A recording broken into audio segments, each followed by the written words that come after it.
Hoy nos adentramos en una historia muy especial, un viaje metafórico que nos habla de cómo encontrar la paz interior. Y todo empieza con ella, con nuestra protagonista. El viaje se titula así, Auri, un viaje hacia la paz interior. Es una narración que, como veremos, usa unas metáforas potentísimas para explicar un proceso que es, en el fondo, profundamente humano. A ver, vamos a sumergirnos bien en esto. Lo increíble es que la historia no arranca con una persona de carne y hueso, sino con una idea fascinante. Auri como energía pura, como una conciencia que resuena con la paz mucho antes de tener forma física. Este es nuestro punto de partida, el potencial en estado puro. La historia se apoya en esa idea de que todo, absolutamente todo, es energía en movimiento. Y Auri, en su origen, es como una nota musical en la gran sinfonía del universo.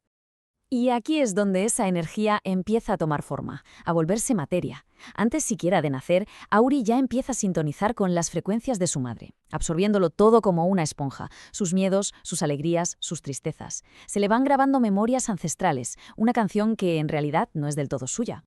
Y con esto arranca la experiencia humana.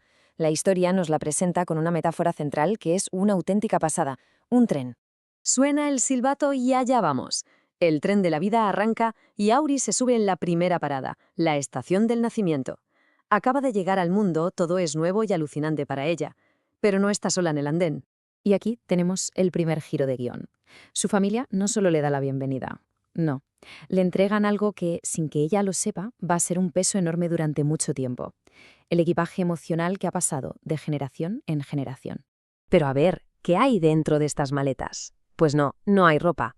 Lo que hay son cosas mucho más pesadas. Las creencias del linaje familiar, recuerdos de sus ancestros que nunca se resolvieron, las expectativas de la familia y, claro, los miedos y las percepciones de los demás.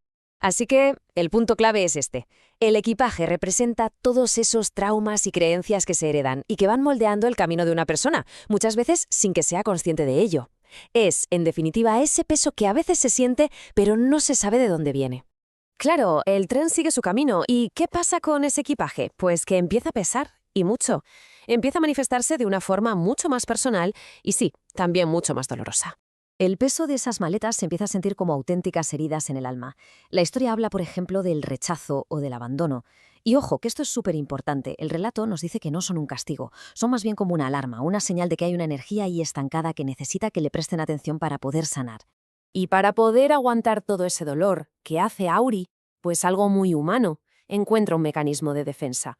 Descubre un baúl lleno de disfraces, de máscaras, para ocultar el dolor y poder seguir adelante, para poder funcionar en el mundo.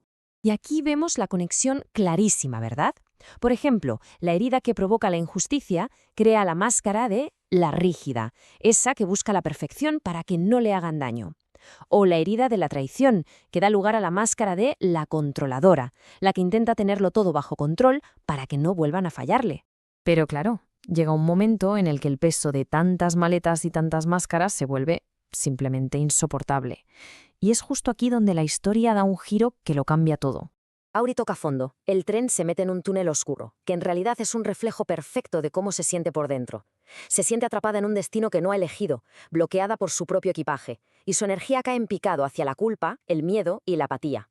Y justo ahí, en mitad de la más profunda oscuridad, aparece alguien, una mentora, una figura serena que se llama Iris y que se sube al tren.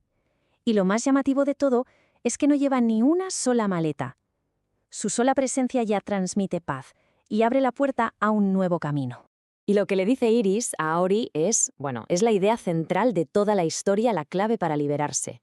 Le dice que su verdadera identidad no es el trauma ni las defensas que ha construido. Que la identidad real es la conciencia, esa luz que observa todo el proceso sin identificarse con él.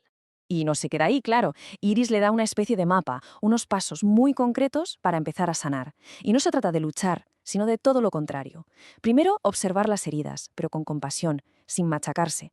Segundo, cambiar el juicio por la aceptación. Y por último, elegir conscientemente vibrar más alto, en frecuencias como la paz o el amor. Y con estas herramientas llegamos al tramo final del viaje, a la gran transformación de Auri. Con esta nueva conciencia, Auri, con una valentía increíble, empieza a soltar. En lugar de pelearse con su pasado, lo mira de frente, lo agradece como una lección de vida y, de forma consciente, va dejando las maletas atrás en cada estación. Se va liberando del peso pieza a pieza.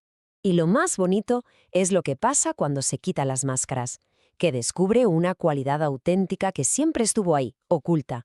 Al soltar la máscara de la dependencia, encuentra su propia fuerza interior. Al dejarla de la huida, aprende a estar presente. O sea que la sanación no va de añadir cosas, sino de quitar lo que sobra para que brille lo que ya estaba ahí. Y este es el cambio fundamental, la gran lección del relato. Auri pasa de ser una víctima pasiva de las circunstancias, una simple pasajera asustada, a convertirse en la creadora activa y consciente de su propio viaje. Ahora es ella la que conduce el tren. Y la historia nos deja con una pregunta potentísima flotando en el aire. Un recordatorio de que ese viaje de pasajero a conductor es una posibilidad para cualquiera. Nos invita a reflexionar. ¿Cuál podría ser ese primer y valiente paso para tomar los mandos del propio tren?